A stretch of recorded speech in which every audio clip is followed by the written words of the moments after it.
The critical patriot देखने वाले सब दोस्तों को खुशामदीद, स्वागत। आज मेरे साथ गोवा से शरीक गुफ्तगू हैं doctor Abhishek Mishra ji. He is associate professor at India International University for Legal Education and Research. Doctor साहब, आज मैं बात करना चाह रहा हूँ टू नेशन थ्योरी के हवाले से। काफ़ी साल पहले की बात है, इस्लामाबाद में कुछ इंडियन स्कॉलर्स आए हुए थे, एक सेमिनार चल रहा था। तो उसमें सुशांत सरीन, जो एक मशहूर पाकिस्तान वॉचर हैं, आजकल ऑब्जर्वर फाउंडेशन के साथ काम करते हैं, इनके फादर आए हुए थे, राजेंद्र सरीन। तो उन्होंने एक बात की जो आज भी मुझे याद है। उन्होंने कहा कि पाकिस्तान जब टू नेशन थ्योरी की बात करता है तो हमारे जैसे लिबरल लोगों के लिए बड़ी मुश्किलात पैदा हो जाती हैं। तो हमें फिर दूसरे लोग ये कहते हैं कि आप तो ये कहते हैं जी कि मुसलमान जो हैं वो इक्वल सिटीजन्स हैं, इनको होना चाहिए, लेकिन ये देखिए पाकिस्तान क्या कह रहा है, टू नेशन थ्योरी अभी भी वैलिड है। तो इसका मतलब है कि they are not part of Indian nation, they are part of Muslim nation. ये बात उन्होंने 1980s में की थी और उनका यही कहना था कि आपको भी इससे कुछ हासिल नहीं होता, Pakistan is a reality, we accept it. लेकिन टू नेशन थ्योरी को जो आप बार बार करते हैं तो वो काउंटर प्रोडक्टिव है। और मेरा ख्याल है कि पाकिस्तान की हद तक भी टू नेशन थ्योरी की कोई वैलिडिटी नहीं है, इसलिए कि पाकिस्तान में रहने वाले तमाम लोग, चाहे वो हिंदू हैं, क्रिश्चियंस हैं, सिख हैं, they are all part of Pakistani nation. तो ये कहना कि जी अब वो मुस्लिम नेशन है, दैट इज वेरी स्ट्रेंज। और मेरा ख्याल है क्लैरिटी नहीं है पाकिस्तान में। बेसिकली एक तरफ हम कहते हैं जी पाकिस्तानी नेशन और दूसरे ही सांस में कहते हैं two nation theory is still valid. तो आप कैसे देखते हैं इन डिबेट्स को? सर देखिए, ये जो obsession of forming a nation है, इसको तो समझना पड़ेगा ना। Why nation, why not social, why not society, why not civilization, why this emphasis on nation. Nation है क्या, और क्या टू नेशन थ्योरी रिजेक्ट की जा सकती है? ये बहुत बड़ा प्रश्न है। Is it something which is susceptible to cancellation और which can be cancelled out? मैं, जो मेरी समझ है सर, मैं पाकिस्तान के एक बड़े मारूफ स्कॉलर हैं, बहुत प्रसिद्ध, जो समझ लीजिए स्कॉलर हैं, उनको सुन रहा था। रिजवी सैयद मौलाना सम रिजवी साहब, उनकी डेथ हो गई है आजकल। आप मौलाना खादिम हुसैन रिजवी की बात हाँ, तो नहीं कर रहे? मौलाना खादिम हुसैन रिजवी को, जी जी। जी जी। तो वो ये पढ़ रहे थे कि भाई ये जो कुरान में तो दिया हुआ है कि भाई मुस्लिम और गैर मुस्लिम, कुफार और मुस्लिम, तो टू नेशन तो इस्लाम ने बनाया है, अल्लाह ने बनाया है। ये बात तो उनकी सही कह रहे थे, क्योंकि मुस्लिम बनने के कुछ कंडीशन है, हर कोई मुस्लिम नहीं बन सकता। तो अगर हम प्योरली प्योरली जिसे कह दीजिए एकेडमिक पॉइंट ऑफ व्यू से देखें, तो टू नेशन थ्योरी को कैंसिल नहीं किया जा सकता। टू नेशन थ्योरी को कैंसिल करने के लिए आपको पॉलिटिकल विजन से ज़्यादा आपको पॉलिटिकल रिफॉर्मेशन चाहिए होगा, सेक्युलरिज्म के रास्ते पे जाना होगा। टू नेशन थ्योरी सिर्फ इस्लाम में तो नहीं थी, टू नेशन थ्योरी क्रिश्चियनिटी में भी आई। अच्छा, अब ये समझना पड़ेगा कि ये नेशन क्यों, why this obsession with the nation, कि हम एक नेशन है, और नेशन होता क्या है? नेशन बेसिकली अगर एक क्रूड फॉर्म में समझा जाए तो ग्रुप ऑफ ह्यूमन बीइंग को नेशन कहा जाता है। बट क्या सारे ग्रुप ऑफ ह्यूमन बीइंग एक नेशन है? मनुष्यों ने जब ये टैक्सोनॉमी बनाने की प्रयास किया कि वाई डू सम ह्यूमंस और why do humans live together, ठीक है ना। पहले ये था कि भाई आप जब केव्स में रहते थे, तो जंगलों में रहते थे, तो आपको पहले ह्यूमंस को साथ में रहना पड़ा, भाई हर्ड में रहना पड़ा, जिसको जानवरों के लिए तो वो हर्ड कहते हैं, मनुष्यों के लिए उसको सोसाइटी कहते हैं। तो पॉइंट ये है कि human needs to stay together in order to survive. अब उसके बाद सारी दुनिया में मनुष्यों ने अपने फिजिकल ज्योग्राफी के हिसाब से अपनी अपनी प्रैक्टिसेस डेवलप करनी शुरू करी। ये एक सिविलाइजेशनल जर्नी होता है। सिविलाइजेशन जर्नी का मतलब है the way you start learning to coexist with society, with the nature and ecology around you, उसको आप सिविलाइजेशनल जर्नी कहते हैं। इस पूरे जर्नी में अचानक से कॉन्सेप्ट आया, जो कॉन्सेप्ट मुझे आज तक परप्लेक्स करता है, और वो कॉन्सेप्ट जुडाइज्म लेकर के आया। उसका नाम था कि मेरा गॉड जो है वो सही गॉड है और तुम्हारा गॉड गलत गॉड है। इस कॉन्सेप्ट ने रिवोल्यूशनाइज किया दुनिया के थॉट प्रोसेस को, एटलीस्ट उस हिस्से में। वहां से नेशन की जो, बिकॉज नेशन वैदिक कॉन्सेप्ट नहीं है। वैदिक कॉन्सेप्ट जो है, जो ह्यूमैनिटी को डिवाइड करता है या ह्यूमैनिटी ग्रुप ऑफ ह्यूमंस को एक्सप्लेन करता है, वो है वर्ण सिस्टम। कि ब्राह्मण एक पर्टिकुलर सोसाइटी के हैं, क्षत्रिय एक पर्टिकुलर सोसाइटी कॉस्ट करते हैं, वैश्य और शूद्र। अब क्वेश्चन है कि ब्राह्मण कौन बनता है, कैसे बनता है, ये क्वेश्चन है। ह्यूमैनिटी को वेदों ने इन 4 वर्णों में डिवाइड किया। कि ब्राह्मण एक वर्ण है जिसको कि अगर आप पैरेलल ड्रॉ कीजिएगा तो जो वेद वर्ण बना रहा है उसको ओल्ड टेस्टामेंट नेशन कह रहा है। उन नेशंस के फॉर्मेशन की जो कंडीशनैलिटीज हैं वो डिफरेंट है।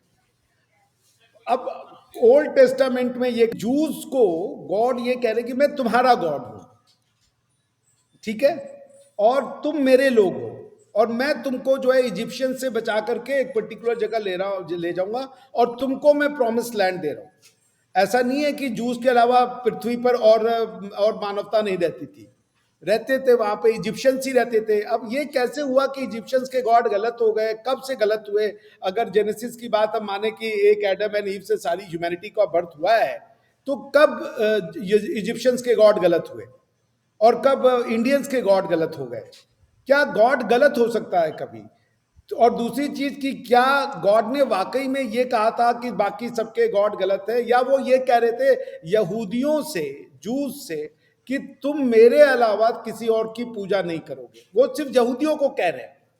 यहूदी जो है वो नेशन बनाता है, यहूदी जो है वो बनने के लिए आपको यहूदी लेनियज से आना पड़ता है। अगर आप जूइश लीनियज के पार्ट नहीं है तो आप जूज नहीं कहलाए जाएंगे। This is essentially the idea of nation. इसीलिए इसको पेट्रियार्की भी कहते हैं, क्योंकि जो थी पेट्रियार्क्स हैं जिनसे ये अपनी लीनियज को जोड़ते हैं यहूदी। बिकॉज जैसे तूतन खामेन था, दूसरे फैरो जो हुआ करते थे इजिप्शियन से, उस लीनियज से ये अपने आप को नहीं जोड़ते हैं। क्योंकि आप अगर देखें, अब्राहम जिस सोसाइटी में एग्जिस्ट कर रहे थे या मोसेस जिस सोसाइटी में एग्जिस्ट कर रहे थे, वहां फैरो भी एग्जिस्ट कर रहे थे। मगर जो यहूदी हैं वो ये कहते हैं, क्योंकि भाई जब अब्राहम ने मूर्तियां तोड़ी तो दूसरे ग्रुप ऑफ लोग भी तो थे वहां पे, उन्हीं की मूर्तियां तोड़ रहे थे ना अब्राहम जी। तो पॉइंट ये है कि अब्राहम जो थे वो, उनके सामने और भी सोसाइटी एग्जिस्ट करती थी, मगर जू कहता है कि हम अब्राहम के वंशज हैं। तो वो इसीलिए इसको अब्राहमिक फेथ भी कहा जाता है। अब मैं उतना और डीप में नहीं जाता, इसको थोड़ा और सिंप्लीफाई करते हैं। पॉइंट ये है कि यहूदियों से गॉड ने बातचीत की, स्पेशली मोजेस से। मोजेस को गॉड ने कहा कि तुम्हें मैं कुछ कमांडमेंट दे रहा हूं और वो तुम्हारे लोगों को, या मैं इनका गॉड हूं, मेरे लोगों को फॉलो करना होगा। वो गॉड चीख चीख के कह रहे हैं कि I am a God of Israel. ये इस मैं ये बताता हूं कि मैं ये क्यों एक्सप्लेन कर रहा हूं, बिकॉज नेशनहुड, क्योंकि इस्लाम की जिद नेशन पे है, इस्लाम की जिद स्पिरिचुअलिटी पे है नहीं। जैसे मैं बुद्धिज्म से भी एक पैरेलल ड्रॉ करूंगा। बुद्धिस्ट कभी ये नहीं कह रहा, जापान का बुद्धिस्ट नहीं कह रहा कि भाई मैं इंडियन हूं, मेरा सब कुछ इंडिया से है, और बुद्धिस्ट जापानीज लैंग्वेज कैंसिल कर दो, जापानीज पूरी की पूरी जो लिगेसी है उसको कैंसिल करो, और मैं बुद्धिस्ट हो गया तो मैं जापानीज को पढ़ाऊंगा ही नहीं, जापानीज हिस्ट्री चेंज करके रख दूंगा, या मुझे जापान में दूसरा देश क्रिएट करके दो। ये सब नहीं कह रहे। पॉइंट मैं यही समझाना चाह रहा हूं कि ये नेशन को, क्योंकि मुसलमान नेशनहुड की लड़ाई लड़ रहा है, उम्मा की लड़ाई लड़ रहा है, स्पिरिचुअलिटी की लड़ाई वो लड़ ही नहीं रहा। और यही मेरा मानना है कि he got the concept wrong. अब होता क्या है कि यहूदी जो है एक कॉन्सेप्ट चलाते हैं नेशन का, क्योंकि गॉड उनसे कह रहा है मैं तुम्हारा गॉड हूं, मैं इजिप्शियंस का गॉड नहीं हूं, मैं इंडियंस का गॉड नहीं हूं, मैं किसी का गॉड नहीं हूं, मैं तुम्हारा पर्टिकुलर गॉड हूं। हमारे यहाँ इसको कहते हैं कुल देवता का कॉन्सेप्ट। जैसे हम लोग का ब्रह्मा विष्णु महेश जी भी गॉड है, लेकिन सबके कुल देवता अलग अलग होते हैं, या कुल देवी हैं, कुछ लोगों की कुल देवी हैं, कुछ के कुल देवता हैं जो शादी से पहले या कुछ और काम करने से पहले वहां जाके वो पूजा करके आते हैं। तो there is a big god, but also there is small deities जिनके की आप पूजा करते हैं। तो अब जो गॉड ने मोजेस से कहा मैं तुम्हारे लोगों का गॉड हूं, वो इंडियंस को मना कर रहे हैं कि मैं इंडियंस का गॉड नहीं हूं, क्योंकि इंडियंस को उन्होंने इंक्लूड नहीं किया। उन्होंने कहा मैं तुम्हें प्रॉमिस लैंड, अब्राहम के बच्चों को मैं प्रॉमिस करता हूं कि अब्राहम के जो बच्चे होंगे वो एक समय स्टार से भी ज्यादा हो जाएंगे। मजे की बात है, हुआ उल्टा। यहूदी तो इतने कम हो गए जो आप सोच नहीं सकते। आज इजराइल के अलावा इधर यूरोप में, अमेरिका में कुछ यहूदी हों तो हों, total Jewish population 1 crore 1.5 crore से ज्यादा नहीं है। लेकिन अगर आप उससे कंपेयर करें कि बंच फुल ऑफ मैन जो थे, वो अगर आप कह लें कि वो आज 1 करोड़ हो गए, और इसको हम ये कह सकते हैं कि भाई तुम्हारी औलादें जो हैं वो एक समय स्टार्स जितनी है आकाश में उससे भी ज्यादा हो जाएंगी। पॉइंट ये था कि ये नेशन जो था वो जूइश नेशन था।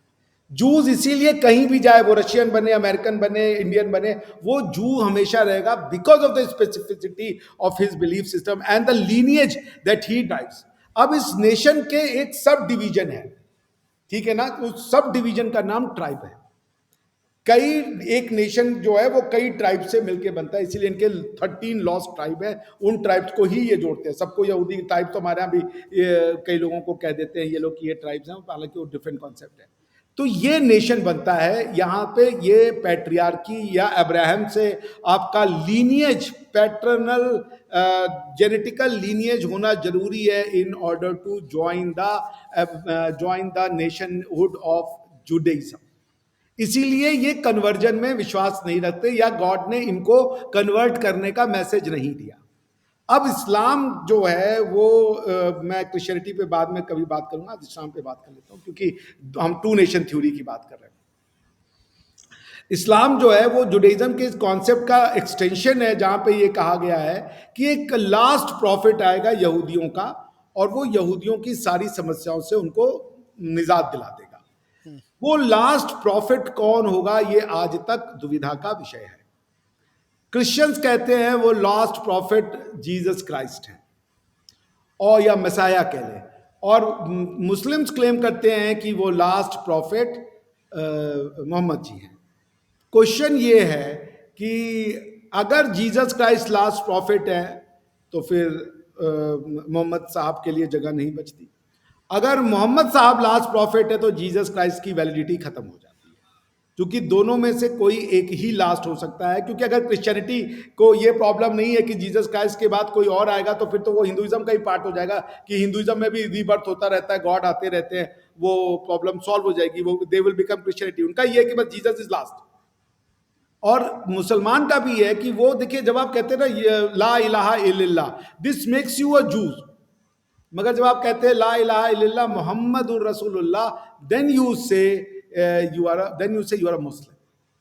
अब मैं ये बात कहना चाह रहा हूं कि मुसलमान जिस टू नेशन की बात करता है वो उम्मत से जुड़ना चाहता है मोहम्मद साहब की, which is very difficult, because nation बनाने के लिए यूनिफॉर्मिटी एसेंशियल रिक्वायरमेंट है। जैसे सारे यहूदी ये नहीं कहते कि मेरी, कुछ यहूदी का है मेरी लैंग्वेज तो लैटिन है, कुछ का है मेरी संस्कृत है, कुछ का है मेरी, एवरी यहूदी would inevitably say that their basic language is क्या कहते हैं उसको आप, हिब्रू, अरमियाई हिब्रू, ठीक है ना। वो हिब्रू उनका कॉमन लैंग्वेज है। उसके अलावा वो जितने लैंग्वेजेस सीख ले उसमें कोई बार नहीं है, but Hebrew is the language of Judaism. Point ये कि क्या इस्लाम जुडाइज्म का एक्सटेंशन है? क्योंकि जो इस्लामिक उलेमा है वो ये कहते हैं कि भाई सब कुछ इस्लाम था, इस्लाम शुरू से था। उनके ये कहने के पीछे का लॉजिक ये है, चूंकि मोहम्मद लास्ट थे तो जो फर्स्ट था वो भी हमारा है और जो लास्ट है वो भी हमारा है। So the major issue or the major emphasis on being lastliness creates a major problem, which is a bone of contention between these three Abrahamic faith. Juice ये कहते हैं कि भाई हमारे प्रॉफिट हैं नहीं, अभी तक जो लास्ट वाले आए वो आए नहीं है, हम जो अरबिक प्रॉफिट है उनको हम नहीं मानते, वो उनको, I am sorry to use this word, but वो उनको फॉल्स प्रॉफिट कहते हैं। अब उसके बाद जो जूस ने एक और यूनिक चीज करी है, बड़ी मजेदार चीज है सर, जूडो क्रिश्चियन ट्रेडिशन जुड़ गया। आप देखिए इसको, तो ओल्ड टेस्टामेंट में टोटल किताबें, अगर मैं गलत नहीं हूं सर, ओल्ड टेस्टामेंट में टोटल नंबर ऑफ बुक कितनी है आपको पता है? जो मेरी है ओल्ड टेस्टामेंट में करीबन करीबन मैं बता दूं आपको, एक मतलब करीबन 40-50 बुक है। न्यू टेस्टामेंट में जो किताबें जुड़ती हैं उनका नाम है Matthew, Mark, Luke, John, Acts, Romans, Corinthians 2, Galatians, Ephesians, Philippians, Philippians, Colossians, Thessalonians, blah blah blah, ऐसे करके Jude, Revelation and so on and so forth. तो बड़ी मजेदार चीज होती है कि जूस कह रहे हैं कि ये हमारी बेसिक बुक है ओल्ड टेस्टामेंट, उसमें क्रिश्चियंस आते हैं वो अपनी जो 10-15 एक्स्ट्रा बुक है उसमें वो जोड़ देते हैं, ये कहते हैं ये न्यू टेस्टामेंट बन गई। जूस कह रहे हैं कि जो आपका जो जो प्रॉफिट है उनको हम रिकॉग्नाइज ही नहीं करते, वो प्रॉफिट नहीं है, क्योंकि प्रॉफिटहुड की जो कंडीशंस हैं उनके आने के लिए जीसस क्राइस्ट पे वो लागू नहीं होती हैं। तो लेकिन उन्होंने, चूंकि जीसस क्राइस्ट यहूदी थे, उन्होंने यूरोपियंस की जो नोवेलिटी है जिसको क्रिश्चियनिटी के नाम से प्रैक्टिस किया जाता है, उन्होंने उसको एक्सेप्ट कर लिया, कहा जूडो, वो जूस नहीं हटाए। हालांकि अगर जीसस क्राइस्ट लास्ट है तो सारे जूस बाय डिफॉल्ट क्रिश्चियन बन जाने चाहिए, लेकिन उन्होंने नहीं हटाया। उन्होंने उसको इतनी एक्नॉलेज कर लिया, खाली डिस्पाइट द बीइंग दैट कि वो समझते हैं कि जीसस क्राइस्ट फॉल्स प्रॉफिट है, उन्होंने उनकी किताबों को जोड़ दिया और ओल्ड टेस्टामेंट में नई टेस्टामेंट जुड़ गई, जिसको कि वो बाइबल के, दोनों किताबों का नाम बाइबल ही है बाय द वे। मजी मेरा क्वेश्चन ये है कि अगर जूडो क्रिश्चियन ट्रेडिशन है तो जूडो क्रिश्चियन मोहम्मद ट्रेडिशन क्यों नहीं है? क्यों नहीं कुरान को, जैसे कि ओल्ड टेस्टामेंट और न्यू टेस्टामेंट को जोड़ करके बाइबल बनाई गई, थर्ड बुक कुरान और हदीस को जोड़ करके जैसे न्यू ओल्ड टेस्टामेंट में किताबें जोड़ी गई, वो न्यू टेस्टामेंट में ओल्ड टेस्टामेंट में क्यों नहीं जोड़ी जा रही है? पहले ओल्ड टेस्टामेंट आया, फिर न्यू टेस्टामेंट आया, उसके बाद अरेबिक टेस्टामेंट जोड़ दो। तो आप क्यों नहीं कर रहे हो ये बात? आप क्यों नहीं बना रहे हो जूडो क्रिश्चियनो इस्लामो ट्रेडिशन? अगर जूइश और क्रिश्चियन एक साथ को एग्जिस्ट कर सकते हैं या एक साथ एग्जिस्टेंस की बात कर सकते हैं, अपनी किताबों को सबमर्ज कर सकते हैं, तो why not submerge old testament, new testament plus the Quran? Because वो मानते ही नहीं इस ट्रेडिशन को। कुछ तो फिर क्वेश्चन ये आ जाता है कि क्या ये जो नेशनहुड है, जो जो जूस का नेशन है और जो इस्लाम का नेशन है, वो कंप्लीटली डिफरेंट हो गया, कंप्लीटली डिफरेंट हो गया। क्योंकि जूस को कभी नहीं कहा गॉड ऑफ इजराइल, वो अपने आप को चीख चीख के कह रहे हैं I am God of Israel, it is not saying I am God of universe. वो कह रहे मैं गॉड ऑफ इजराइल हूं, वो कह रहे मैं अब तुम्हारे लोगों के लिए आया हूं। उन्होंने कोई इजिप्शियंस को गायब नहीं कर दिया, उन्होंने कोई इजिप्शियंस को पनिश नहीं कर दिया, उन्होंने खाली मोजेस के लोगों को बचा करके इजिप्शियंस के जो उस समय जो प्रोसिक्यूशन होता था सो कॉल्ड, उससे बचा करके उनको वो एक प्रॉमिस लैंड पे ले आए, जिसको आज की डेट में आप इजराइल कहते हैं। लेकिन वो उनके लोग थे, उन मोजेस को कभी नहीं कहा जाओ मेरा मैसेज फैलाओ, कभी नहीं कहा। मोजेस को कभी ये नहीं कहा कि जाकर के दूसरे लोग, मोजेस ने कहा तुम्हारे लोग, मेरे लोग, वो मेरे अलावा कभी किसी की पूजा नहीं करेंगे। इसीलिए आप कभी यहूदी को नहीं देखेंगे कि वो कन्वर्ट करता है, क्योंकि वो लीनियज अपने अब्राहमिक लीनियज से अपने आप को जोड़ता रहता है। इस्लाम को इसीलिए अब्राहमिक लीनियज कहा जाता है क्योंकि जो प्रॉफिट मोहम्मद है या अरबी जो है, जब मैं इजराइल में था, मैं किसी जूस से बात करता था अरब के बारे में, वो कहते थे दे आर आवर कजन। अच्छा, कजिन और बहन में बहुत, भाई बहन में बहुत अंतर है, इसको आपको समझना पड़ेगा sir. Cousin is not brother और सिस्टर। हमारे यहाँ क्या है, हमारी ट्रेडिशन में जिसमें हम आप रहते हैं, उसमें रिश्तों में चाचा की बेटी भी आपकी जो बहन है, उसके बाद मामा की बेटी भी बहन है, उसके नाम खाली चचेरी बहन, ममेरी बहन, डगेरी बहन रखा गया। लेकिन जो बिब्लिकल फेथ के लॉज, जो लॉज हैं या सोशल नॉर्म्स हैं, उसमें बहन यानी सिस्टर और ब्रदर सिर्फ या तो स्टेप ब्रदर स्टेप सिस्टर, या तो ओन ब्रदर एंड सिस्टर, या हाफ ब्रदर एंड सिस्टर, यही 3 ब्रदर एंड सिस्टर हो सकते हैं, बाकी कोई ब्रदर सिस्टर नहीं है। वो कजन्स कहे जाते हैं, कजन और नॉट ब्रदर एंड सिस्टर। हमारे यहाँ पे कजन के साथ सिस्टर और ब्रदर जोड़ दिया गया है जानबूझ करके, ताकि वो कंफ्यूज करे। बिकॉज कजन से आप शादी कर सकते हैं, आप ब्रदर और सिस्टर से शादी नहीं कर सकते। इवन क्रिश्चियनिटी में भी और जुडाइज्म में भी cousin marriages are allowed, because cousins are not brother and sister. तो मेरे कहने का मतलब यह है कि जो जुडाइज्म का नेशन था वो एक्सक्लूसिव था, वो कन्वर्टेबल नहीं था, वो किसी को कन्वर्ट करने में विश्वास नहीं करता था, उसकी टेरिटोरियल एम्बिट भी नहीं थी। उसका प्रॉमिस लैंड सिर्फ और सिर्फ जो था वो इजराइल में था, जो माउंट सिनाई के पास का एरिया है। उस आप ये समझ लीजिए, बाल्फर कमेटी जब बनी थी वर्ल्ड वॉर 2 के बाद, वर्ल्ड वॉर 1 के बाद, जब से ये बात शुरू होनी हुई कि भाई जूस को उनका अलग, वर्ल्ड वॉर 2 के बाद जूस को उनका अलग लैंड दिया जाए, तो बाल्फोर कमेटी ने उनको कहा था कि ठीक है, जो जूस हैं यूरोप के, उनको बोला आप युगांडा में एक लैंड ले ले।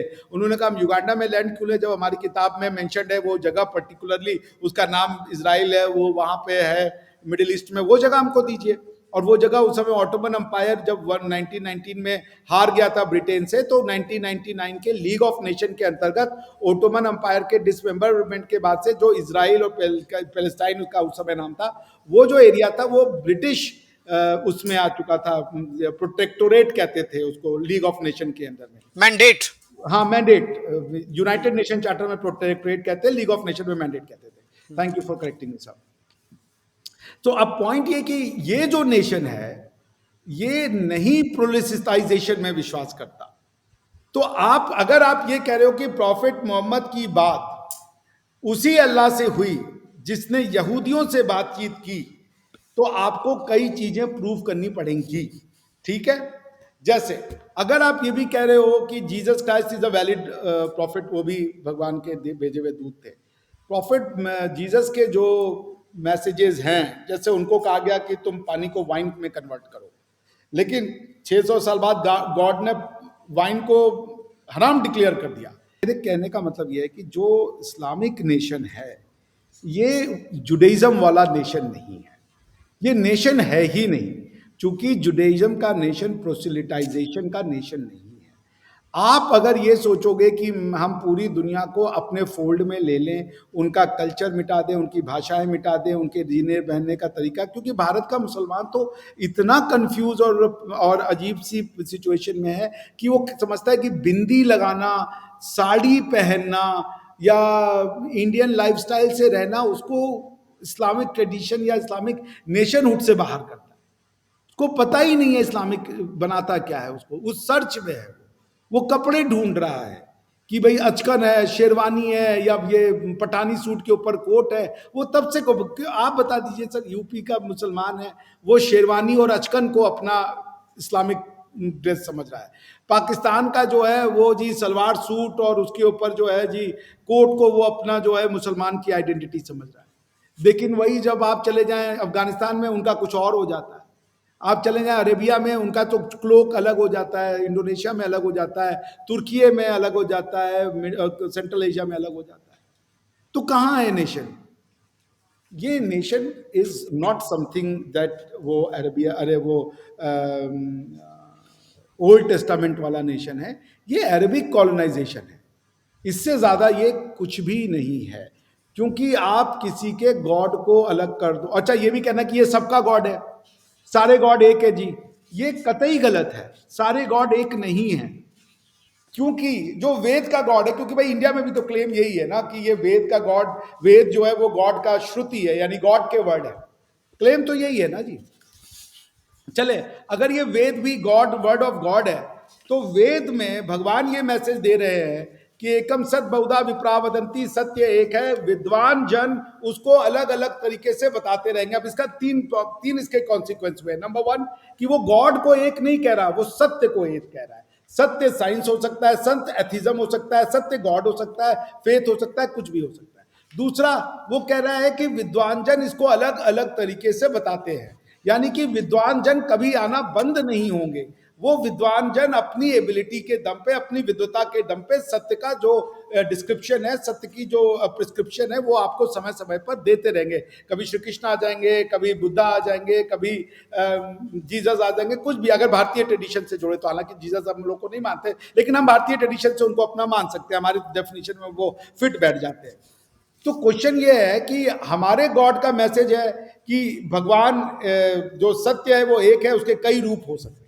लेकिन जो मोसेस का गॉड है वो ये नहीं कह रहा कि भगवान एक है और उसको कई तरीके से, वो कह रहा है एक ही है, उसका नाम है अल्लाह या यहोवा या जो भी है, और उसके अलावा सारे भगवान झूठे हैं, बातिल है, हक नहीं है।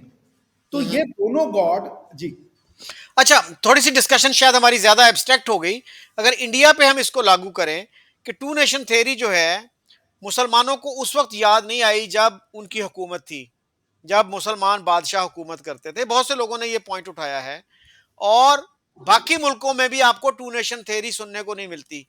कोई बंदा मोरक्को से लेके मेरे ख्याल इंडोनेशिया तक कोई इसकी बात नहीं करता। सर तो सिवाय इंडिया के क्या मैं कहीं और भी टू नेशन थ्योरी की मैं बात हुई? मैं इससे सहमत नहीं हूँ। बिल्कुल उनको याद थी टू नेशन थ्योरी, हम्म, जब मुसलमानों की हुकूमत थी। औरंगजेब के फरमान आए कि मंदिर तोड़ दो, इनके स्कूलों को तोड़ दो। आप मासीर आलमगीर पढ़ लें। मासीर आलमगीर का जो 12th और 13th ईयर का रीन है, उसने कहा कि जो टट्टा, मुल्तान, बनारस, लाहौर, इसके जो ब्राह्मण थे उनसे प्रभावित होकर मुसलमान जो है वो वैदिक लाइफस्टाइल को एक्सेप्ट कर रहे थे। उसने कहा ये झूठी और घटिया किताबें बताते हैं, इनके स्कूलों को तोड़ो, इनके मंदिरों को तोड़ो।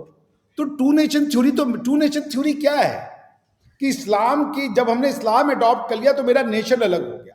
और वही मैं एक्सप्लेन कर रहा था कि वो नहीं हो सकता, क्योंकि तुम अब क्या कन्वर्ट, भाई तुम कन्वर्जन की बात करते हो, क्या कन्वर्ट कर दोगे? अपनी हिस्ट्री, अपनी ज्योग्राफी, अपनी भाषा, अपनी मोरालिटी, अपना खान पान क्या कन्वर्ट कर दोगे तुम?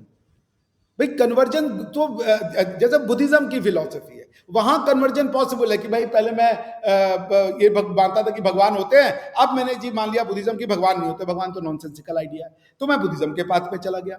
वो कन्वर्जन पॉसिबल है। लेकिन भगवान बुद्ध मुझसे ये नहीं कह रहे हैं कि तुम ये जो इंडियन लाइफस्टाइल है, जो शादियों का तरीका है, जो विधि विचार से शादियां होती हैं, जो खाना खाते हो, या जो तुम्हारे एडॉप्शन के, इनहेरिटेंस के, सक्सेशन के लॉज हैं, वो सारे चेंज हो जाएंगे। उन्होंने ये नहीं कहा। उन्होंने कहा यार ये जो वैदिक आइडिया ऑफ बर्थ, रिबर्थ है और गॉड है, ये सब गलत है, ये सब कुछ होता होता नहीं है। जो जिंदगी है वो यही है, पेन है। उन्होंने लीगल सिस्टम कैंसिल नहीं किया, वो फिलोसॉफिकल और मेटाफिजिक्स ऑफ द उसकी बात कर रहे थे। उन्होंने कभी इंडिया के बाकी कल्चर को, साड़ी को, कपड़ों को वो नहीं किया जी। नहीं, अभिषेक जी देखिए, टू नेशन थ्योरी क्या है, ब्रीफली अगर उसको एक्सप्लेन किया जाए, कि मुसलमानों ने कहा कि हम हिंदुओं से इतने डिफरेंट हैं, इतने डिफरेंट हैं कि हम उनके साथ इकट्ठे नहीं रह सकते। तो ये आइडिया जो है, जब मुसलमान हुकूमत कर रहे थे उस वक्त नहीं आया। हिंदुओं के लिए जो भी मुश्किलात उन्होंने पैदा की, जो भी ह्यूमिलिएशन की, लेकिन ये नहीं कहा कि हम इनके साथ इकट्ठे नहीं रह सकते, हमारा अलग मुल्क होना चाहिए। यानी हिंदुओं को किसी अलग कोने में नहीं धकेला कि ठीक है भाई तुम जाओ नेपाल वाली साइड पे चले जाओ और हम जो हैं इधर बाकी पे हुकूमत करेंगे और ये प्योर मुस्लिम हुकूमत होगी, मुस्लिम ही यहाँ के बाशिंदे होंगे, मुसलमान ही सब्जेक्ट कह लें, सिटीजन कह लें, वो होंगे। तो सर यानी आपको वो सेपरेशन जो थी वो नहीं थी उसमें। लेकिन 40s में जाके मुसलमानों को टू नेशन थ्योरी का ख्याल आया। कुछ लोग कहते हैं कि सर सैयद ने ये दिया, कुछ कहते नहीं, हैं जी मैं किसी और ने दिया। सो उस सर पर भी क्लैरिटी नहीं है कि कौन, who is the founder of the two nation theory. Founder of two nation theory is Moses का गॉड, जो कह रहा है कि मैं तुम्हारा गॉड हूं, बाकियों का गॉड नहीं हूं, और उनके गॉड गलत है। You are my people. But do the Jews talk of the two nation theory the way वही Muslims of India and Pakistan do? That's what you have to understand कि उनका जो नेशन का आइडिया था वो फिर बोरो कर लिया क्रिश्चियनिटी ने, और वो फिर बोरो किया इस्लाम ने, उसको अपने कलेवर का कॉलोनियलिज्म के नाम पे उन्होंने फैलाना शुरू किया। जब जूस के गॉड ने तो कभी नहीं कहा था जाओ और गॉड को फैलाओ, पर इस्लाम का गॉड तो कह रहा है ना कि तुम्हें लड़ना है कुफार से। जब मुसलमान राज कर रहे थे तो उनकी कंडीशन थी कि two nation theory is an absolute concept, in the sense कि जब हम रूल कर रहे हैं, जब तक हम जजिया लगा रहे हैं, तब तक वो सब टू नेशन थ्योरी के अंदर। वो ये कह रहे थे कि हम यहाँ माइनॉरिटी हो जाएंगे इसलिए हम नहीं रह पाएंगे।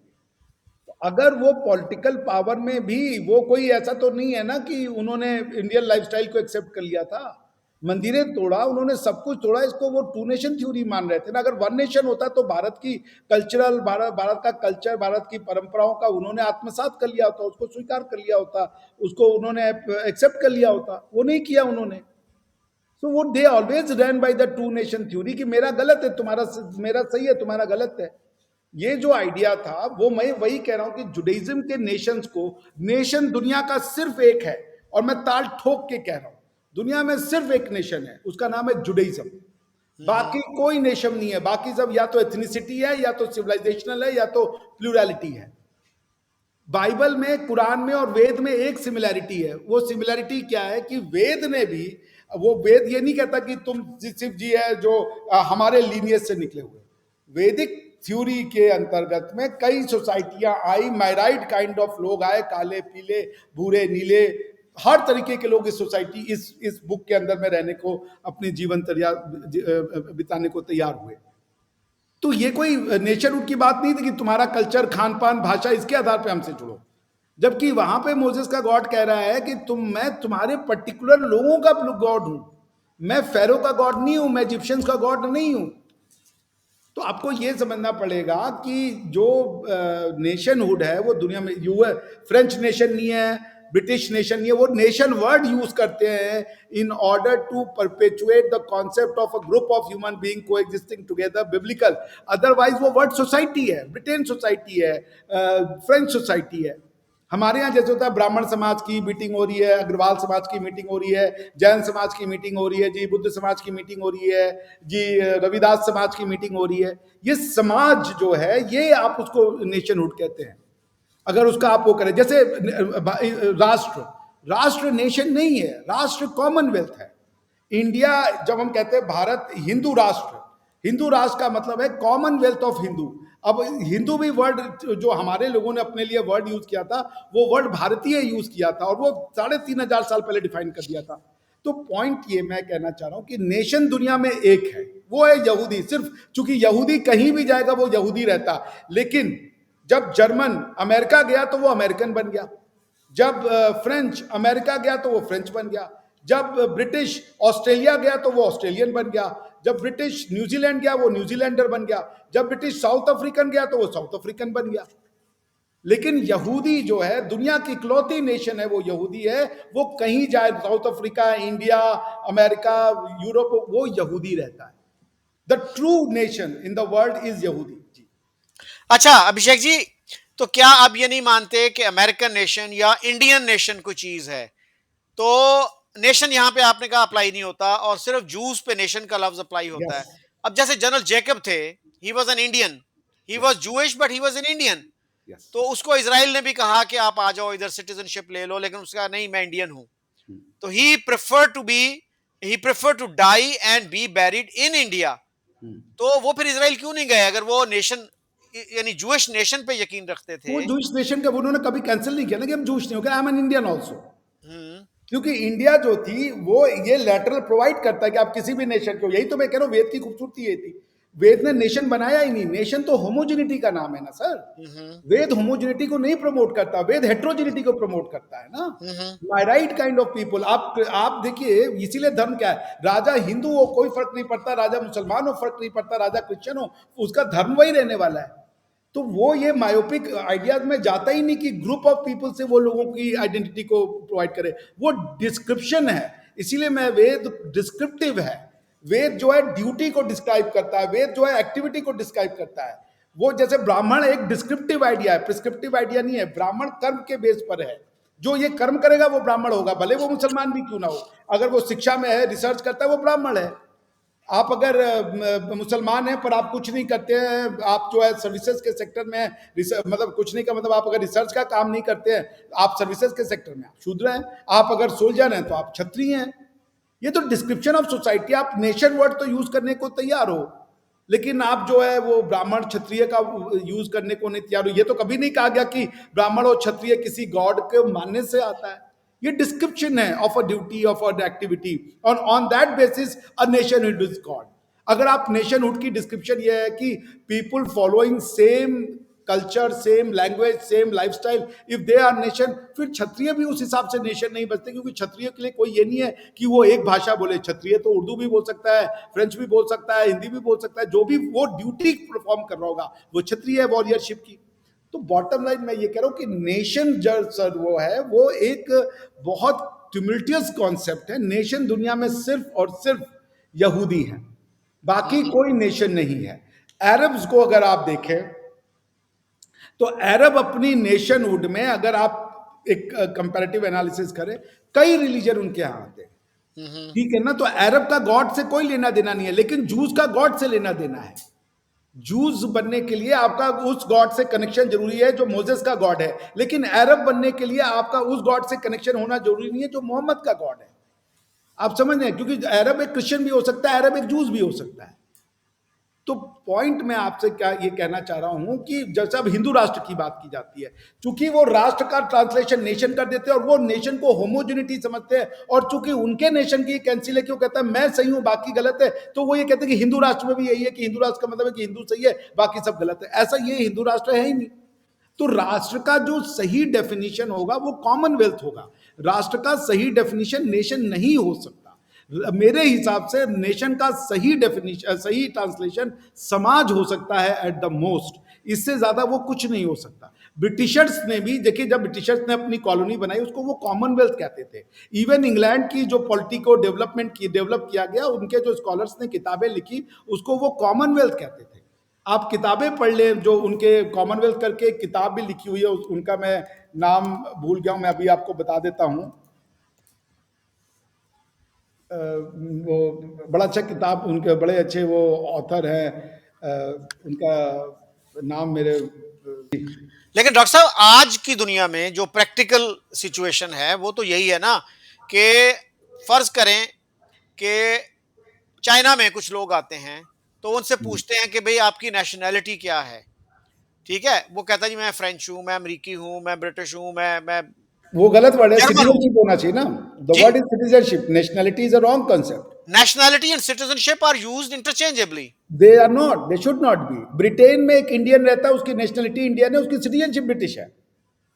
नेशनैलिटी जो है आज के दुनिया में इसी सेंस में यूज किया जाता है ना जी, व्हाट वो इज योर गलत यूज हो रहा नेशनैलिटी। है ना सर, वो गलत यूज हो रहा है। चले, गलत यूज हो रहा है। तो ये बताइए, क्या वीर सावरकर ने टू नेशन थ्योरी की सपोर्ट की थी? Was he in favour of the two nation theory? जी, वीर सावरकर जो है, मैंने उनकी किताब पढ़ी नहीं है, लेकिन वीर सावरकर साहब का मेन कहना ये था कि आई एम, अगर वो आप हिंदू हो, अगर आप एक भारतीय हो, अगर आप एक वैदिक हो, तो वेद तो आपको सिखा रहा है कि भैया वसुधैव कुटुंबकम। वेद तो दिखा रहा है कि सब ह्यूमैनिटी एक बराबर है। तो वो ये कहते हैं कि अगर तुम मुझसे ऐसे बात करोगे तो I am a universal man. Ved, Veer Savarkar basically atheist थे, गॉड भी नहीं मानते थे। मगर वो एक रिएक्शन में जब सर सैयद अहमद खान की किताबें जब लिखी जाती हैं, वो बार बार कि हम मुसलमान हैं, हम कौम हैं, हम यहाँ से अलग हैं, हमको अलहदा बनाना है। जब आप ये पढ़ते हो तो एक रिएक्शन में यहाँ का आदमी भी फिर लिखने लगता है ना कि यार तुम हम में से नहीं हो, तो फिर हम भी तुम में से नहीं है।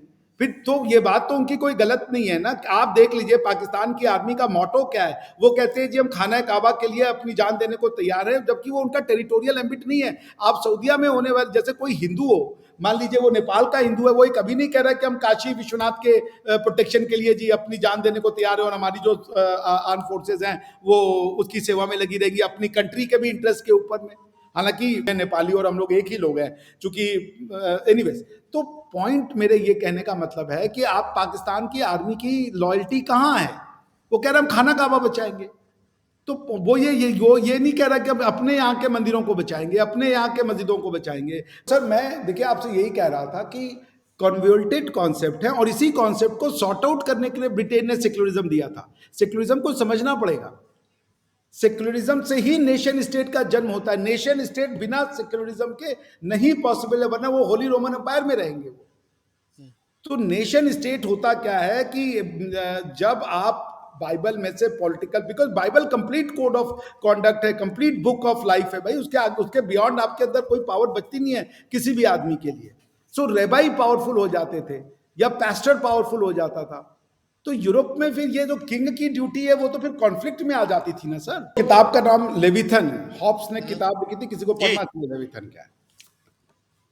मैं ये कह रहा था सर कि अब आप देख लीजिए ना, नेशन और सिटीजनशिप के कंसेप्ट में ही हम लोग इतने कंफ्यूज हो जाते हैं। दुनिया की सारी जो नेशनैलिटी जो है वो इसलिए यूज की जाती है क्योंकि वो नेशन स्टेट से आता है, और नेशन वर्ड यूरोप ने यूं उठाया कि वो homogeneous kind of people with similar habit and culture को वो नेशन वर्ड यूज करते हैं। हमारे यहाँ उस हिसाब से ब्राह्मण भी एक नेशन नहीं बन सकता, क्योंकि तमिल ब्राह्मण, तेलुगु ब्राह्मण, नॉर्थ का ब्राह्मण, बिहार का ब्राह्मण, कश्मीर का ब्राह्मण, ये सब अलग अलग है, भाषाएं अलग है, उनके खान पान अलग है। बंगाली ब्राह्मण, मैथिली ब्राह्मण, कश्मीरी ब्राह्मण, ये सारे के सारे नॉनवेज खाते हैं, मीट खाते हैं। लेकिन आप साउथ के ब्राह्मण को देख लें या आप हमारे यहाँ के ब्राह्मण को देख लें, वो मीट नहीं खाते। इन सब की लैंग्वेजेस अलग है। तो बॉटम लाइन मेरे कहने का क्या मतलब था सर कि नेशन जो है वो इसलिए लोग कंफ्यूज हो जाते हैं नेशन और सिटीजन को लेकर के, क्योंकि जो नेशन स्टेट का मतलब है कॉन्स्टिट्यूशनल गवर्नेंस, नेशन स्टेट का सिंपल मतलब है कॉन्स्टिट्यूशनल गवर्नेंस। क्योंकि आप जब नेशन बनते हो तो यूरोपियन लोगों ने ये कहा, यूरोप का रीऑर्गेनाइजेशन था, यूरोपियन रीऑर्गेनाइजेशन को ही नेशन स्टेट कहा जाता है। उसके अच्छा अगर आप देखिएगा तो इंडिया में नेशन स्टेट है, ये सारे 28 जो है ये नेशन स्टेट है। लेकिन चूंकि आइडिया ऑफ इंडिया इतना प्रीडोमिनेंट बना दिया गया है ऊपर 5,000 10,000 20,000 साल से, कि ये नेशन स्टेट इस इंडियन आइडेंटिटी के आगे दबने को तैयार है। आप समझ रहे हैं, जैसे ये बिहार है एक नेशन स्टेट है, पंजाब है एक नेशन स्टेट है इन द स्ट्रिक्ट सम, लेकिन ये सारे सॉवरेन है। यही ईयू बनाने की कोशिश कर रहे हैं वो यही यूरोपियन यूनियन बनाना चाहते हैं, उनसे नहीं बन रहा है, क्योंकि ये हमें समझा रहे थे अंग्रेज कि तुम एक नहीं रह पाओगे। इनको वेदों की शक्ति का पता नहीं था। हमारे यहाँ के नेशन स्टेट जो है उनमें किसी नेशन स्टेट की लाइफ गारंटीड नहीं है। आर्टिकल 3 और 4 कॉन्स्टिट्यूशन ऑफ इंडिया ये कहता है कि किसी भी स्टेट की टेरिटरी को पार्लियामेंट यूं तोड़ ताड़ देगा और उनको जो है अलग अलग स्टेट में बना देगा। और इसका एग्जांपल मैंने पिछली बार दिया था, इस बार दे रहा हूं। जम्मू एंड कश्मीर इतना होने के बाद, इतना ज्यादा इंसर्जेंसी इस्लामिक अलगाववाद होने के बाद भी जम्मू एंड कश्मीर को यूनियन टेरिटरी में बना दिया स्टेट ने, क्यों तक नहीं किया किसी ने।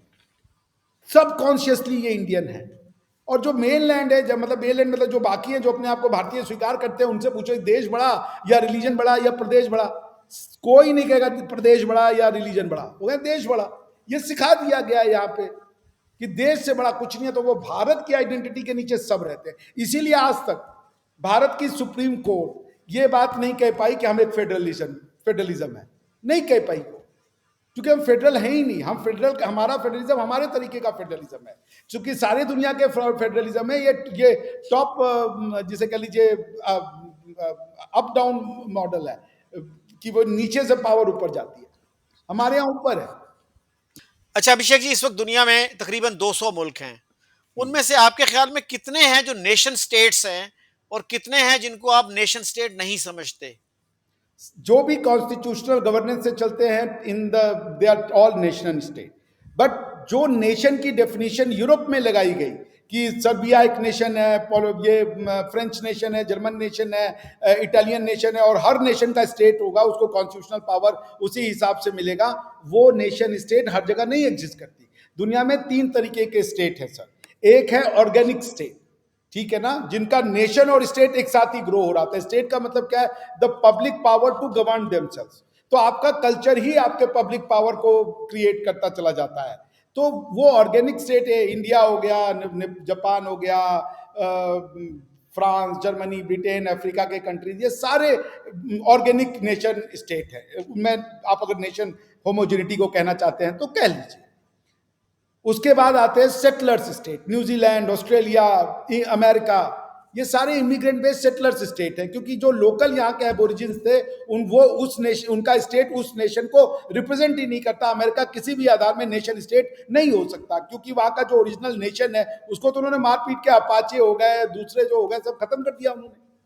तो वो इमिग्रेंट स्टेट है, वो नेशन स्टेट नहीं है। अमेरिका का नेशन क्या है? अमेरिका का तो कोई नेशन नहीं बचा ना। वो अब वो नेशन बिब्लिकल होने के नाते वर्ड यूज कर रहे हैं, but America is not a nation from any stretch of imagination. Pakistani भी अमेरिकन है, इंडियन भी अमेरिकन है, नेपाली भी अमेरिकन है, चाइनीज भी अमेरिकन है, इटालियन भी अमेरिकन है, स्कॉटिश भी अमेरिकन है, ये जो ट्रंप है ये जर्मन अमेरिकन है।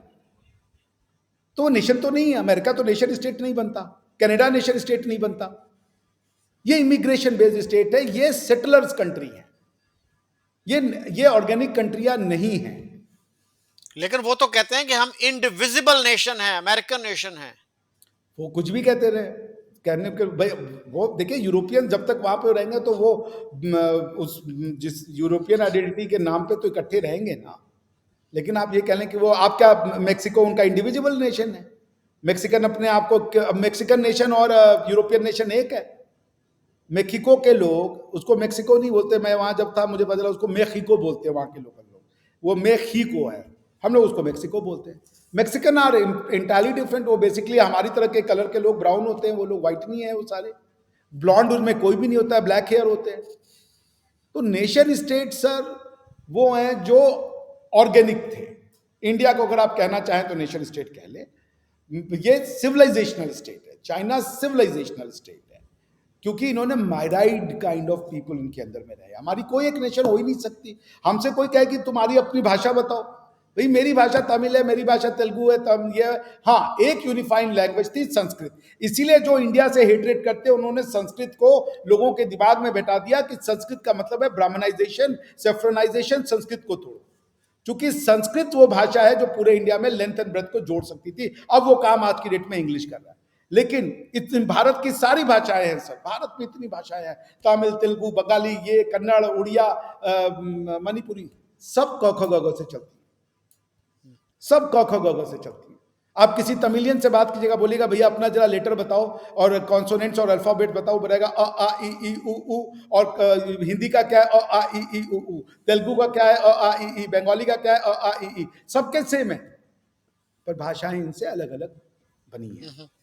बट रूट सबका क ख ग घ होगा। इवन तिबेटियन सर, इसीलिए हम लोग का नाराजगी है। तिबेटियंस इंडियन बनना चाहते थे लेकिन उनको बनने नहीं दिया गया। तो भारत के अम्ब्रेला में आप तिबेटियन और इंडियन दोनों बने रह सकते हो। ये भारत आपको ये जो लेटरलिज्म है, ये जो फ्रीडम है वो प्रोवाइड करता है। तो इसलिए भारत नेशन स्टेट नहीं है, भारत सिविलाइजेशनल स्टेट है। ये आपको एक नई कैटेगरी बनानी पड़ेगी एक्सप्लेन करने के लिए। जी, इस वक्त कितनी सिविलाइजेशनल स्टेट्स होंगी? इजिप्ट को उसमें आप शामिल करेंगे? इजिप्ट चाइना, सिविलाइजेशनल है, इंडिया? अरब सिविलाइजेशनल है, सब सिविलाइजेशनल है। These all are civilizational countries. Civilize देखिए सर, लॉ क्या होता है, ये पब्लिक पावर, कॉन्स्टिट्यूशन, कॉन्स्टिट्यूशन क्या है? पब्लिक पावर है ना सर। कौन लोग थे जो भारत के लोग जब एक समय रहते रहते रहते उनको ये जरूरत पड़ी होगी ना गवर्नेंस की। हमारा कल्चर ही हमारा गवर्नेंस बना। शादी क्या है? शादी तो शादी ही कॉन्स्टिट्यूशन है। शादी का मतलब वह लॉ जो मेन एंड वुमेन के सेक्सुअल और रिप्रोडक्टिव राइट्स और दूसरे जो राइट्स है उसको गवर्न करेगा। यही काम तो स्टेट का ना। कॉन्स्टिट्यूशन में होता क्या है? लॉ बनाने की पावर ना। तो जब आप अपने कस्टमरी लॉज क्या है, आप डाइसी को पढ़ें। डाइसी की जो किताब लिखता है कॉन्स्टिट्यूशनल थ्योरी में, वो रूल ऑफ लॉ की बात करता है। वो रूल ऑफ लॉ का 5वां एलिमेंट बताता है कि रूल ऑफ लॉ का सबसे इंपॉर्टेंट है कि customs and conventions are the source of, are the most biggest law of the land. Custom और कन्वेंशन को वो कॉन्स्टिट्यूशनल लॉ बता रहा है। हमारे भी कस्टम्स और कन्वेंशन ही हमारे कॉन्स्टिट्यूशनल लॉ है। शादी करने के तरीके, एडॉप्शंस के तरीके, जो बाकी जो जीवन जीने के तरीके हैं, यही कॉन्स्टिट्यूशनल तरीके थे। तो आपका सिविलाइजेशन ग्रो होने का मतलब ही है कॉन्स्टिट्यूशनलाइजेशन। Your civilization is no different from constitutionalization. Civilization का मतलब ordered way of life के साथ जीने की तरीके को civilization कहते हैं। तो उसमें लॉ की जरूरत पड़ेगी in order to create the order। तो ये जो सिविलाइजेशनल स्टेट है, अरब एंड सिविलाइजेशनल है, उनके लॉ की क्वालिटी क्या है मैं उस पर नहीं बात करता। अच्छा, मैं आपको जो रूल ऑफ लॉ की बात कर रहा था, तो रूल ऑफ लॉ एक एक्सक्लूसिव इंग्लिश लॉ की एलिमेंट है। आप अगर कहते हो कि पाकिस्तान में रूल ऑफ लॉ है, तो जो उसका रूल ऑफ लॉ है, उसके एलिमेंट ऑफ लॉ और आपका एलिमेंट ऑफ लॉ दोनों सेम नहीं है। तो आप जो रूल ऑफ लॉ में बात करते हो, वहां पे लॉ आप उस सेंस में यूज नहीं कर रहे हो जिस सेंस में डाइसी ने यूज किया था। क्योंकि अरब का रूल ऑफ लॉ और क्रिश्चियन का रूल ऑफ लॉ अलग है। आपको एक बात पता है सर, इंडिया में अंग्रेजों ने जब गवर्नमेंट ऑफ इंडिया एक्ट बनाना शुरू किया, उन्होंने इसको सेक्युलर कंट्री नहीं बनाया, उन्होंने इसको क्रिश्चियन कंट्री बनाया। उन्होंने जो है वो एक्लिस्टिकल स्टेट की स्थापना करी थी। एक्लिस्टिकल चर्च की जो आज भी चर्च ऑफ इंग्लैंड जिसको कहते हैं, वो वहां पर भी है। आप गवर्नमेंट ऑफ इंडिया एक्ट 1915 अगर आप बोलेंगे, मैं अभी आपको दिखा दूंगा। उन्होंने इसको जिसे कहते हैं वो क्रिश्चियन कंट्री बना दिया। और उनकी जो एक्लिस्टिकल चर्च की स्टैब्लिशमेंट थी, एक्लिस्टिकल और चैपलिन दोनों उन्होंने स्टैब्लिश किए parallel to the governmental system. आप government of India act 1935, government of India act 1919 और गवर्नमेंट ऑफ इंडिया एक्ट 1915 तीनों पढ़ लीजिए। आप मुझसे, मैं आपको अगली बार सेक्शंस भी दे दूंगा। मैं ये कहना क्या चाह रहा हूं सर कि भारत को समझना पड़ेगा, ये लोगों को सिविलाइज नेशन स्टेट ये सब समझना पड़ेगा। इस्लाम नेशन कभी नहीं बन सकता इन द सेंस ऑफ जुडाइज्म। दुनिया का एक ही नेशन है जो अपनी आइडेंटिटी चेंज नहीं करता, वो है, उसका नाम है यहूदी। इजिप्शियंस भी अमेरिका जाएगा तो अमेरिकन होगा, लेकिन आप यहूदी को दे। और उसके बाद मुसलमान अब वो बनने की कोशिश करते हैं, क्योंकि मुसलमान किसी नेशन को मानना नहीं चाहता, हम सिर्फ मुसलमान हैं। इस तरीके से वो ही इज मिमिकिंग जुडाइज्म, क्योंकि जूज अपने जूइश आइडेंटिटी को प्रीमियर रखते हैं। जी, अच्छा अभिषेक जी, आपने पिछले एक शो में कहा था कि जब तक पाकिस्तान टू नेशन थ्योरी को अबेंडन नहीं कर देता, इंडिया के साथ ताल्लुकात अच्छे नहीं हो सकते। Why do you say that? मैंने वही कहा ना, अगर वो अपनी इस्लामिक आइडेंटिटी को भाई, ये टू नेशन थ्योरी के कई सब प्रिंसिपल हैं जो समझना पड़ेगा। टू नेशन थ्योरी का पहला सब प्रिंसिपल क्या है Quran is the superior law of the land. ठीक, Quran is the supreme law of the land. आपकी मोरालिटी, कॉन्स्टिट्यूशनलिटी सब कुछ कुरान के नीचे रहेगी, कुरान से ऊपर कुछ नहीं हो सकती। ये फर्स्ट कंडीशन है टू नेशन थ्योरी की। क्योंकि अगर आप टू नेशन थ्योरी को छोड़ते हैं तो फिर आप अपने आप को किसी एक नेशन से तो जोड़ेंगे, तो बचता आपके लिए इंडियन नेशन है। और इंडियन नेशन में ये कहा गया है कि भैया वेद इज द कॉन्स्टिट्यूटिव डॉक्यूमेंट। तो आप या तो वेद और कुरान को रिकॉन्साइल कीजिए, क्योंकि भारत का कॉन्स्टिट्यूशन तो वेद है। अच्छा, अब वेदों को, चूंकि भारत का कॉन्स्टिट्यूशन वेद है और भारत के ही लोगों ने पार्लियामेंट बना दिया है, जिसके पास अब ये भी पावर है कि वो वैदिक प्रिंसिपल्स को भी अमेंड कर सकता है। जैसे वेद की जो हमारे यहाँ शादी होती है वो वैदिक रीति रिवाज से होती है, उन शादियों में उसका डिसोल्यूशन संभव नहीं है। मैरिजेस अंडर दी वैदिक लॉ, वैदिक सिस्टम वर इनडिसोल्यूबल। लेकिन अब हिंदू मैरिजेस एक्ट 1955 बना के उसको जो डिवोर्स का कॉन्सेप्ट है स्टेट ने इंट्रोड्यूस कर दिया। तो वो तो वेद से ऊपर चले गए ना, वेदों को अमेंड कर दिया उन्होंने। यही पावर आपको लानी पड़ेगी कि कुरानिक प्रैक्टिस की, कुरानिक मान्यताओं की, कुरानिक वर्सेस को भी जब आप अमेंड करने की पावर रख दोगे तो आप सेक्युलरिज्म की ओर जाओगे। तो मैं ये कहता हूं कि प्रिंसिपल नंबर 1 कि भाई Quran is the supreme law of the land, पहले रिलीजन बाद में कंट्री, ये नहीं हो सकता। ये आपको टू नेशन थ्योरी के सबसेट है। दूसरा कि भाई हम इस्लामिक उम्मा से हमारी लॉयल्टी अरबिया से है। हमारा देखिए पाकिस्तान के कॉन्स्टिट्यूशन में आर्टिकल 31 या कहीं पे लिखा है कि Arab is our, we will teach everyone Arabic. क्यों भाई, क्यों सिखाना अरबिक? कुरान को आप पंजाबी में ट्रांसलेट कर लो। अब अगर जर्मनी के कॉन्स्टिट्यूशन में मार्टिन लूथर ने यह कहा होता कि हम जो है जर्मनी के लोगों को अरमियक सिखाएंगे for so that they can understand Bible, उन्होंने उल्टा किया, उन्होंने बाइबल को जर्मन में ट्रांसलेट करके लोगों के बीच में पहुंचा दिया। आप अपने कॉन्स्टिट्यूशन में लिख रहे हो कि हम लोगों को अरबिक सिखा देंगे, उनका नेचुरल नहीं है, उनकी मदर टंग नहीं है। तो पॉइंट यह है कि two nation theory is a folly, it is destructive, it is unsustainable. उसके डॉक्ट्रिनली वो सस्टेनेबल थ्योरी नहीं है, क्योंकि टू नेशन थ्योरी के अंदर जाना पड़ेगा आपको। टू नेशन थ्योरी तो एक मॉलिक्यूल है, उसके अंदर के आप एटम्स को देखेंगे आपको पता चल जाएगा ये रेडियो एक्टिव है, ये कभी इकट्ठे रह ही नहीं सकते। तो आप बहुत सारी मान्यताएं हैं टू नेशन थ्योरी के, मुसलमान को पॉलिटिकल पावर में रहना है, ये भी टू नेशन थ्योरी है।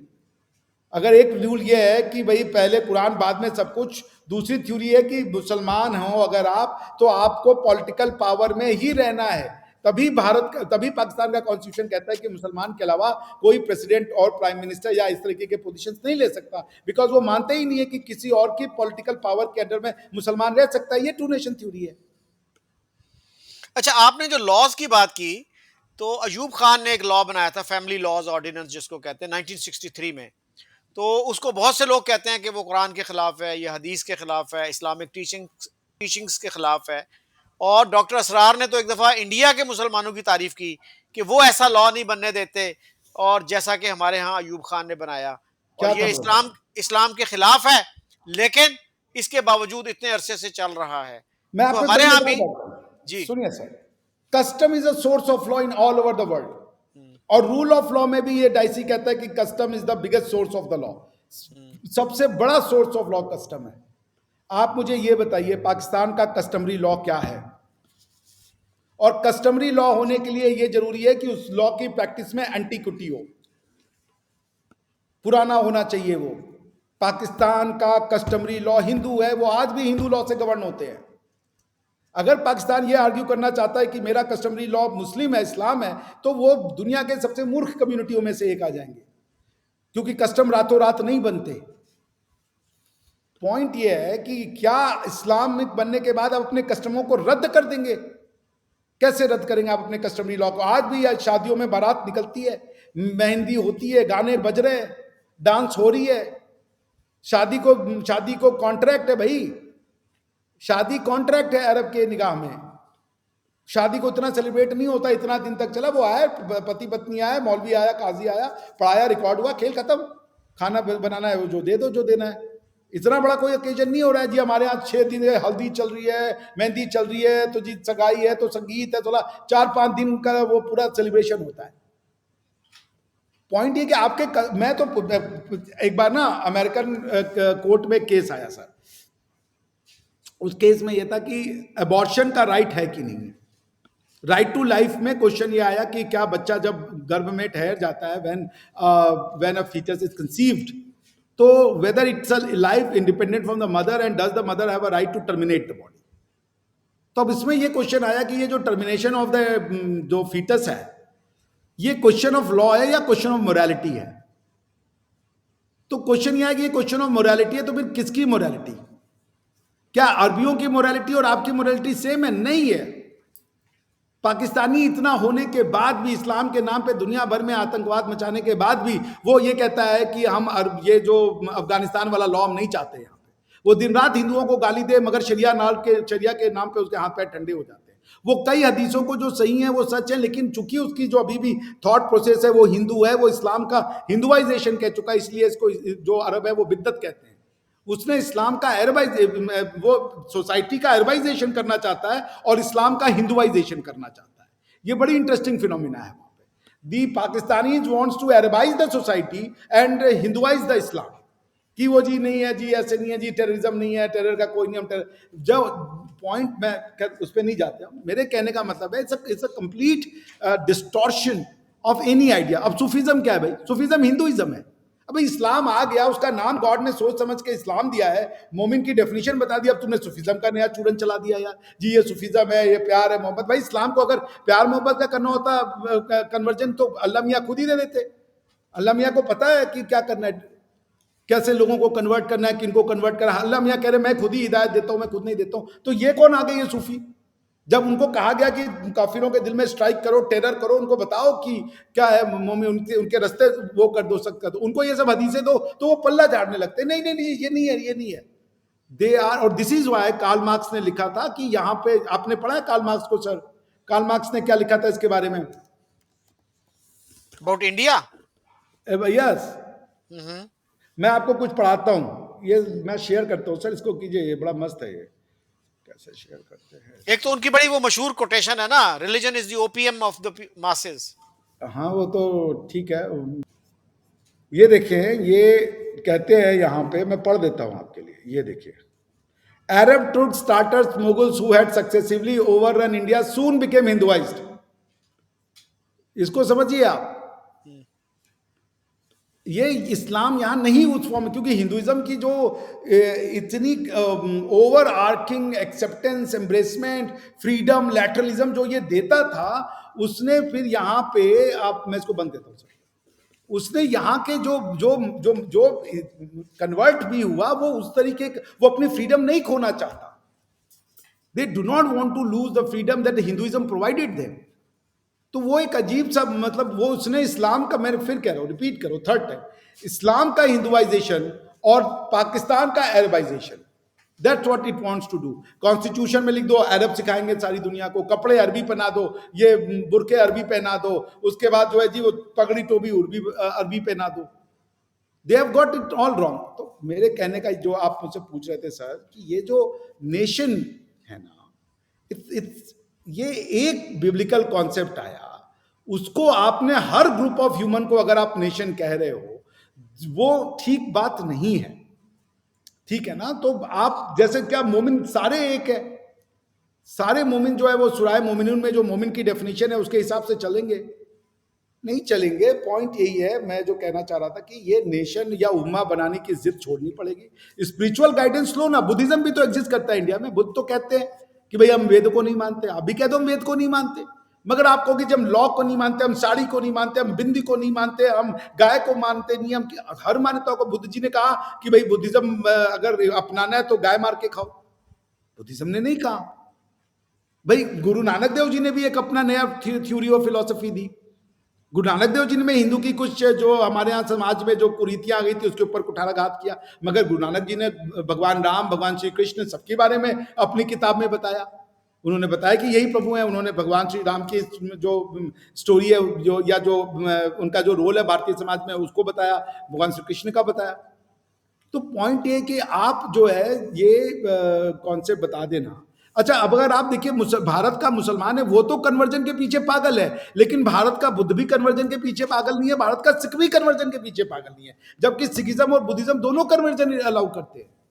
Both these religion allow proselytization. but somehow for inexplicable reason Sikhs are not crazy and Buddhists are not crazy, Jains are not crazy. इनमें से किसी को ये कीड़ा नहीं काटा हुआ है कि हमको कन्वर्जन करना है। कन्वर्जन का कीड़ा सिर्फ दो लोगों को है, क्रिश्चियनिटी और इस्लाम। क्रिश्चियनिटी का भी थोड़े हद तक कम हुआ है। तो वही मैं बात कर रहा हूं कि नेशन सर कन्वर्जन से नहीं बनते, नेशन हजारों साल में बनते हैं। हजारों साल में लोग एक साथ रहना चाहते हैं, एक तरीके को समझते हैं। मैं कजाकिस्तान में था, मेरा एक दोस्त था, उसकी एक लीबियन से दोस्ती हो गई और दोनों रोज फ्राइडे को मतलब मिल गए, मस्जिद चलना है जी, चलो जी, हो गया नमाज का टाइम। सर 3 वीक के अंदर लड़ाई हुई, हाथापाई की नौबत आ गई। 3 वीक जो है brother, hi brother, oh brother, my brother, ये ब्रदर हो रहा था। वो दोनों साथ में सब्जी लेने गए और एक ने बीच रास्ते में गाड़ी रोकी, कहा तू जा यहां से, मैं तेरे साथ जाऊंगा। वापस चला आया पाकिस्तान। इतना आसान नहीं है सर। तो पॉइंट ये कि ब्रदरहुड इज नॉट नेशनहुड। और मैंने जैसा आपको बता दिया कि नेशंस जो हैं, इंडिया भी नेशंस नहीं है, क्योंकि अगर आप नेशन दूसरा, अब नेशन की चूंकि वर्ड के समय के साथ साथ नेशन की मीनिंग चेंज हो रही है, उस आधार में आप करना चाहते हैं तो कर लें। बट इंडिया को कोई अगर नेशन कहे कि ये होमोजीनियस है, मेरा खाना क्या है भाई, इंडिया का नेशनल डिश क्या है, मुझे नहीं पता। मैं अगर कह दूं कि ये दाल चावल सब्जी है तो मुझे साउथ वाला कहेगा अच्छा तो इडली डोसा का क्या भैया, वो उसके बाद बंगाल वाला कहेगा और चिंगड़ी माछ और मांस भात का क्या होगा भैया, उसके बाद बिहार वाला कहेगा लिट्टी चोखा, उसके बाद मणिपुर असम इनके जो है वो खाने वाला कहेगा हमारा क्या होगा। भैया हमारा कोई नेशनल डिश नहीं है और हम चाहते भी नहीं हमारा कोई नेशनल डिश हो, क्योंकि ये सारे मेरे खाने हैं। मैं चाहता भी नहीं कि भारत के, हाँ Sanskrit was the language that unified India, Sanskrit को रिवाइव करना पड़ेगा। और इसीलिए यहाँ के जो कम्युनिस्टों ने, उन्होंने सबसे ज्यादा जो अगर किसी लैंग्वेज के प्रति हेट्रेट फैलाई है तो वो है Sanskrit. But over the period of time बच्चे समझेंगे, हमारी जनरेशन समझेगी, 25-30 साल लगेंगे, मगर संस्कृत का रिवाइवल जरूरी है इंडिया को वापस से यूनाइट होने के लिए। आज हम आपस में एक दूसरे से बात करने के लिए अंग्रेजी का उपयोग करते हैं। एक इंडियन, मेरे से एक बार एक अमेरिकन ने पूछा कि if 2 Indians communicate with each other in letter what language do they use, मैंने कहा English. And he started laughing, why. मैंने कहा भाई माँ बाप से भी अंग्रेजी में बात करते हैं, ये तो तुम छोड़ ही दो। Hey dad what's up, I am late today, I would call you tonight, ये हमारे यहाँ हालत है। वो हंसने लगा। तो मैं फिर से कह रहा हूँ सर कि नेशन की लड़ाई पाकिस्तान लड़ेगा, वो हारेगा, क्योंकि वो सस्टेनेबल नहीं है। हाँ, इस्लाम की रूहानियत रखी हो, ये सूफीज्म का भी कोई अचार देने की जरूरत नहीं है। सेक्युलरिज्म के पाथ पे जाइए, दुनिया इसको जान चुकी है, सेक्युलरिज्म से ही नेशन स्टेट का बर्थ होता है। जब आप नेशन स्टेट बनेंगे, पंजाबी बनेंगे, जैसे ही आपने पंजाब से अपने आप को जोड़ा, आप इंडिया से जुड़ जाएंगे, फिर इंडिया से आपके रिश्ते खराब हो जाएंगे। कोई जरूरी नहीं है कि 2 कंट्रियां बन गई हैं तो जी अब बॉर्डर हटा करके और मर्ज कर दिया जाए, कोई आवश्यकता नहीं है। पाकिस्तान एक इंडिपेंडेंट कंट्री है, रहे, कोई फर्क नहीं पड़ता। नेपाल एक इंडिपेंडेंट सॉवरिन कंट्री है, भूटान है सॉवरिन कंट्री है, क्या फर्क पड़ता है भाई, कोई फर्क नहीं पड़ता, पाकिस्तान भी रहे। लेकिन क्या पाकिस्तान के होने के लिए भारत से दुश्मनी आवश्यकता है? क्या ये 2 नेशन थ्योरी में जो है हिंदू नफरत आवश्यकता है? पहले तो नेशन का अध्ययन करें ना। क्या इस्लाम नेशन बनाता है? नहीं बनाता। इस्लाम ब्रदरहुड बनाता है, नेशनहुड कभी नहीं बनाता, न वो बना सकता है। जी। अच्छा, आपने लैंग्वेज की बात की तो मैं एक कोर्स पे अमेरिका गया, तो उसमें 2 अरब खवातीन आई हुई थी, एक गलबन मोरक्को से थी, दूसरी बहरीन से, and they were speaking to each other in English. तो मैंने कहा कि आप अरबी क्यों नहीं बोल रही, कहनी हमारे एक्सेंट्स इतने डिफरेंट हैं कि म्यूचुअली इंटेलिजिबल नहीं हैं, तो we find it more convenient to speak in English. तो ये लैंग्वेज के प्रॉब्लम्स तो बहरहाल हैं। So thank you very much Abhishek ji. हमारा प्रोग्राम कुछ लंबा हो गया, हम तो ब्रीफ चाह रहे थे, आपने बड़ी थॉट प्रोवोकिंग बातें की और कुछ लोग कहेंगे कि कंट्रोवर्शियल बातें की। तो अगर कोई दोस्त उनका उनका अपोजिंग व्यू देना चाहे तो ही और she is welcome. So thank you once again. Thank you sir, always a pleasure.